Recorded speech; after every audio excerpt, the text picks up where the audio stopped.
بسم الله الرحمن الرحيم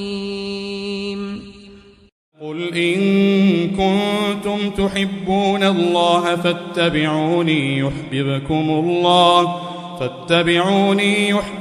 الله ويغفر لكم ذنوبكم والله غفور رحيم.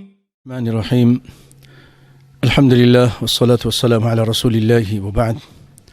حضرات محترم سامعین مکرم، السلام علیکم ورحمۃ اللہ وبرکاتہ۔ آج اللہ کے فضل و کرم سے سورۃ الحدید کی چند آیتیں آپ کے سامنے پڑھی جائیں گی اور پھر اس کا ترجمہ اور اس کا مختصر تشریح پیش کی جائے گی۔ اعوذ باللہ من الشیطان الرجیم، بسم اللہ الرحمن الرحیم۔ سبح للہ ما فی السماوات والارض وهو العزیز الحکیم، له ملک السماوات والارض یحیی ویمیت وهو على كل شيء قدير، هو الأول والآخر والظاهر والباطن وهو بكل شيء عليم۔ سبح للہ کہ سبح للہ ما فی السماوات والارض وهو العزیز الحکیم، آسمان اور زمین میں جو بھی ہے سب اللہ کی تسبیح کر رہے ہیں، سب اللہ کی تسبیح کر رہے ہیں۔ قرآن پاک میں اللہ تعالیٰ نے فرمایا وَإِن مِّن شَيْءٍ إِلَّا يُسَبِّحُ بِحَمْدِهِ وَلَكِن لَّا تَفْقَهُونَ تَسْبِيحَهُمْ، ہر چیز وَإِن مِّن شَيْءٍ إِلَّا يُسَبِّحُ بِحَمْدِهِ، مگر وہ اللہ کی حمد کے ساتھ اس کی تسبیح کر رہی ہے، وَلَكِن لَّا تَفْقَهُونَ تَسْبِيحَهُمْ، لیکن تم ان کی تسبیح کو نہیں سمجھتے ہو۔ اور بھائیو، اللہ رب العالمین نے داؤد علیہ السلام کے بارے میں بھی کہا کہ ان کے ساتھ پہاڑ وہ تسبیح کیا کرتے تھے، یا جبال اوبی معہ، پہاڑوں تم داؤد علیہ السلام کے ساتھ مل کر اللہ کی تسبیح کہو۔ اور یہ تسبیح یہ زبان حال سے نہیں بلکہ زبان قال سے ہے، اسی لیے تو اللہ نے فرمایا وَلَكِن لَّا تَفْقَهُونَ تَسْبِيحَهُمْ، ان کی تسبیح کو نہیں سمجھتے ہو تم۔ تو کائنات میں ہر چیز اللہ کی تسبیح کر رہی ہے، ہمیں بھی چاہیے کہ اللہ رب العالمین کی تسبیح کریں، صبح و شام کریں، نمازوں میں کریں۔ وَهُوَ الْعَزِيزُ الْحَكِيمُ، اور وہ عزیز غالب ہے، زبردست ہے، حکیم حکمت والا ہے۔ لَهُ مُلْكُ السَّمَاوَاتِ وَالْأَرْضِ، اسی کے لیے بادشاہت ہے آسمان و زمین کی، یعنی وہ مالک ہے آسمان و زمین کا۔ یحیی و یمیت، وہ وہی ہے جو زندہ کرتا ہے، زندگی دیتا ہے، اور وہی ہے جو موت دیتا ہے، اور وہ ہر چیز پر قادر ہے، جس کو چاہے زندہ کر دے، جس کو چاہے مار دے، وہ ہر چیز پر قادر ہے۔ وہ اللہ، اس کے بارے میں آگے فرمایا هو الاول، وہی پہلے ہے، یعنی سب سے پہلے وہی۔ والآخر، وہی آخر میں، جب کچھ نہیں تھا وہ تھا، جب کچھ نہیں ہوگا وہ ہوگا۔ والظاہر، وہ ظاہر ہے،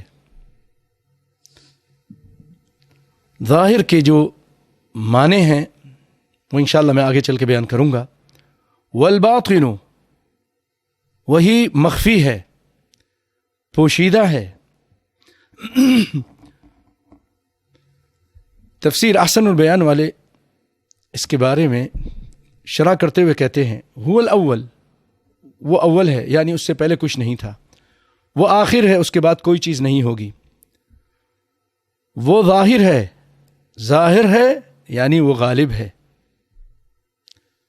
جیسا کہ حدیث میں آیا اللہم انت الاول فلیس قبلک شیء. میں پوری یہ حدیث پڑھتا ہوں، بڑی زبردست روایت ہے، مسلم شریف کی ہے، کہ نبی کائنات صلی اللہ علیہ وسلم اپنی بیٹی فاطمہ رضی اللہ تعالی عنہا کو یہ دعا پڑھنے کی تاکید کرتے ہیں. ہمیں بھی دعا سیکھنی چاہیے اور پڑھنی چاہیے. اللہم رب السماوات السبع، اے اللہ جو رب ہے 7 آسمانوں کا. اللہم رب السماوات السبع ورب العرش العظیم، اور جو رب ہے عرش عظیم کا. وربنا ورب کل شیء، وہ رب ہے ہمارا اور ہر چیز کا رب وہی ہے. منزل التوراہ والانجیل، تورات انجیل کو نازل کرنے والا، اور فرقان والفرقان، اور قرآن کو. فالق الحب والنوا، دانے کو اور گٹھلی کو پھاڑنے والا. زمین کے اندر ہوتا ہے، اس کو پھاڑ دیتا ہے، اس کی کونپلیں نکلتی ہیں. پھر آگے فرمایا اعوذ بک من شر کل شیء، میں پناہ پکڑتا ہوں تیری ہر شر سے، ہر چیز کے شر سے. انت آخذ بناصیتہ، کہ جس کی چوٹی پیشانی تیرے ہاتھ میں ہے، تو نے پکڑا ہوا ہے. آگے فرمایا اللہم انت الاول، تو سب سے پہلے ہے، تو اول ہے. فلیس قبلک شیء، تجھ سے پہلے کچھ نہیں تھا، کوئی چیز نہیں تھی. وانت الآخر، اور تو آخر میں ہے، آخر میں، سب سے آخر میں، تیرے بعد کچھ نہیں ہوگا. اور فرمایا وانت الباطن، اور تو باطن ہے، تجھ سے ماوراء کچھ نہیں ہے. اس کا ایک ترجمہ یہ ہے کہ تیرے سامنے کوئی چیز مخفی نہیں ہے، کوئی چیز پوشیدہ نہیں ہے، اور تو باطن ہے. هو الاول والآخر، تو باطن ہے، تجھ سے ورا کوئی چیز نہیں، کوئی چیز تجھ سے چھپی ہوئی نہیں. اے اللہ ہمارے قرضے اتار دے. اقضی فلیس بعدک انت الباطن فلیس قبلک شیء فلیس دونک شیء اقضی عنا الدین. اے اللہ ہمارے قرضوں کو اتار دے. واغننا من الفقر، اور ہمیں فقر سے نکال کر بے نیاز بنا دے. یہ دعا نبی صلی اللہ علیہ وسلم اپنی بیٹی کو سکھا رہے ہیں اور خود بھی کہتے تھے. اس دعا میں جو سب سے اہم بات ہے بھائیو، وہ اس آیت میں جو ایک حرف ہے هو الاول والآخر والظاہر، ظاہر کا جو حرف ہے یا ظاہر کا جو صیغہ ہے یہاں پر اور کلمہ ہے، اس کی تشریح یہ حدیث کر رہی ہے. اس ظاہر کو لے کر بہت سارے لوگ یہ کہتے ہیں کہ دنیا میں جو کچھ ہے وہ اللہ ہی کا ظہور ہے اور وہ اللہ ہی ہے. کچھ لوگ اس طرف گئے ہیں، کچھ صوفیہ اس طرف گئے ہیں، اور وہ یہ کہتے ہیں ظاہر یعنی اللہ کا ظہور ہے، جبکہ یہ بات صحیح نہیں ہے. قرآن کی صحیح تشریح نبی صلی اللہ علیہ وسلم کرتے ہیں، اور آپ ظاہر کا ترجمہ کر رہے ہیں کہ غالب. فرمایا کہ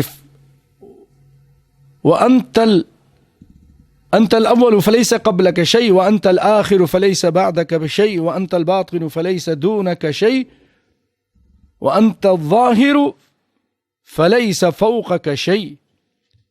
اے اللہ تو ظاہر ہے، تیرے اوپر کوئی نہیں، یعنی تو غالب ہے، تو غالب ہے. ظاہر کے معنی غالب ہے.